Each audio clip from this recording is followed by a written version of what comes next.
my fucking life, what do you care about this record? You probably don't even know what the words are. Like, what do you care? This is my life. I'm standing there in this club and I wasn't drinking, nothing like that. Just, okay. So then the record had a second life, thanks to that remix that the Latin Rascals did, and then it was a whole other thing. I'm sure you ladies know the music business, women aren't perspective. So listening to the song, to me, it was very catchy because I was like, she's singing about a bumblebee.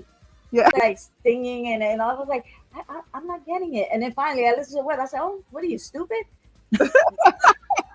But we made yeah, well, if I were to turn back time and be at 25 again and have that opportunity to know who not to mess with in the industry, but then again, when you go, if you think about, going back in time and trying to change things, maybe the road that got you to where you are now maybe wouldn't have happened.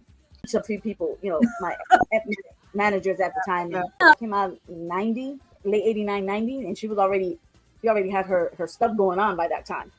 I did a record for Tommy Boy called Jazzy Sensation, which was on the B side of the Africa Bambaataa and the Soul Sonic Force. So it was, can you feel it? I actually did a remake of this with a label in London about 3 years ago. But that's when I got called Tina B, because it was, Arthur he brought me in the studio and he's like, okay, because I was rapping, right? For me, and this is really going to tell you how old I am, it was watching American Bandstand.